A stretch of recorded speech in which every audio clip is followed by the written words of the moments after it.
அறிமுகம்.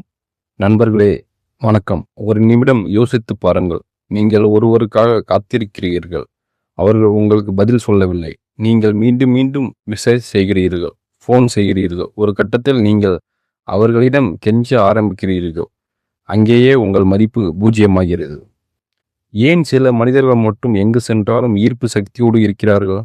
அவர்கள் யாரையும் தேடி போவதில்லை, ஆனால் உலகம் அவர்களை தேடி வருகிறது.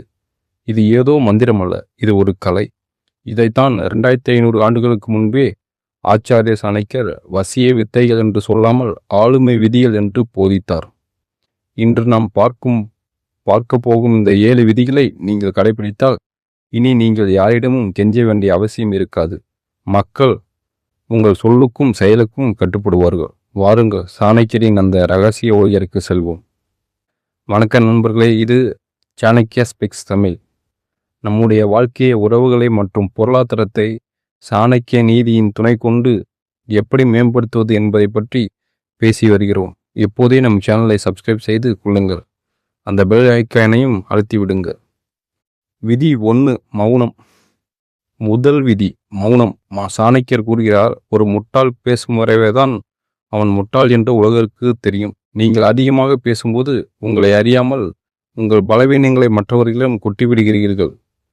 யார் ஒருவன் தேவையற்ற இடங்களில் அமைதியாக இருக்கிறானோ அவனை பற்றி மற்றவர்களால் கணிக்க முடியாது. அந்த மர்மம்தான் ஒருவனை ஈர்க்கும் சக்தியாக மாற்றுகிறது. ஒரு விவாதத்தில் நீங்கள் அமைதியாக இருந்து பாருங்கள். எதிரில் இருப்பவர் பதற்றம் அடைவார். உங்கள் மௌனம் அவர்களை பேச வைக்கும். அப்போது வெற்றி உங்கள் வசமாகும்.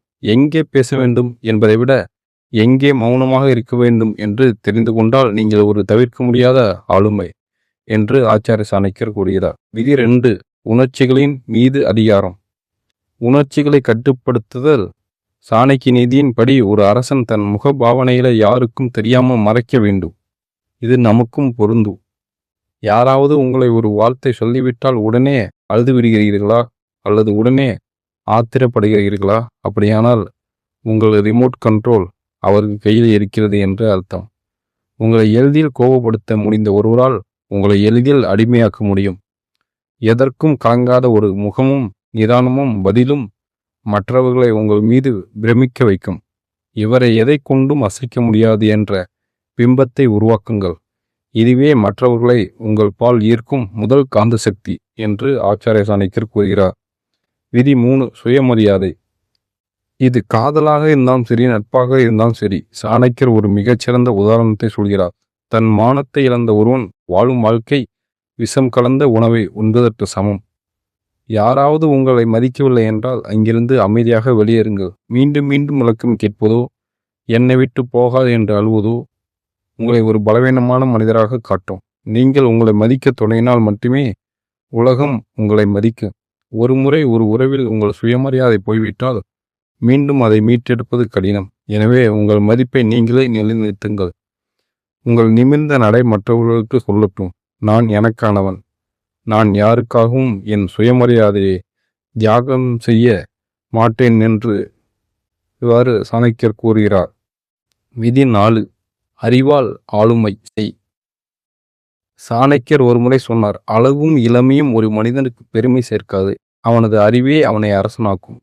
நீங்கள் ஒரு அறைக்குள் நுழையும் போது உங்கள் உடை மக்களை கவனிக்க வைக்கலாம், ஆனால் நீங்கள் பேசத் தொடங்கும் போது உங்கள் அறிவுதான் அவர்களை அங்கேயே இருக்க வைக்கும்.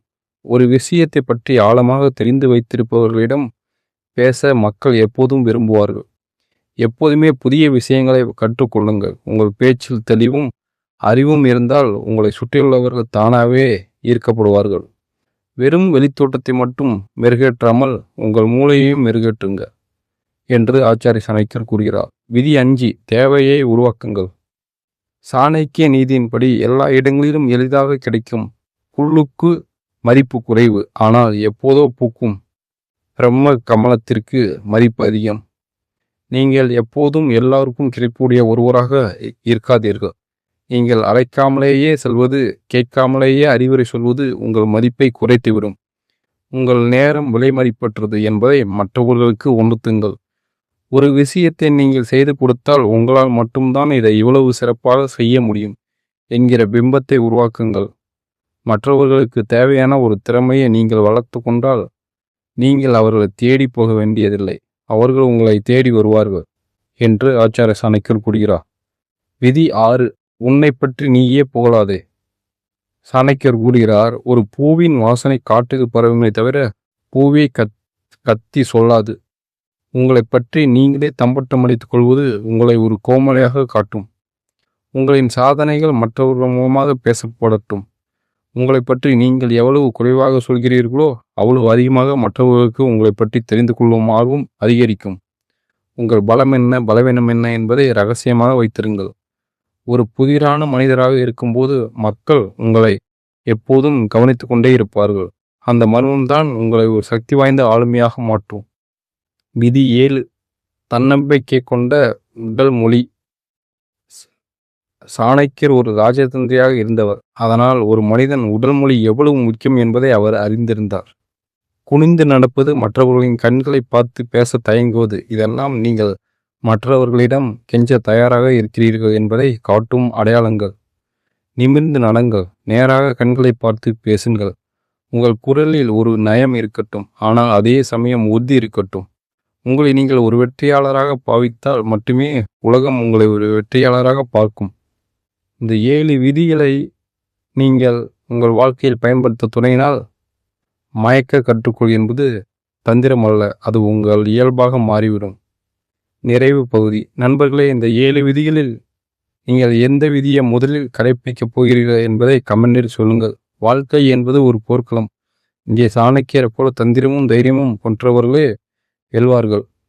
இந்த வீடியோ உங்களுக்கு பயனுள்ளதாக இருந்திருக்கும் என்று நம்புகிறேன். மறக்காமல் சாணக்கியா ஸ்பீக்ஸ் தமிழ் சேனலை சப்ஸ்கிரைப் செய்யுங்கள். உங்கள் நண்பர்களுக்கும் இந்த வீடியோவை பகிருங்கள். மீண்டும் ஒரு அற்புதமான வீடியோவில் உங்களை சந்திக்கிறேன். நன்றி, வணக்கம்.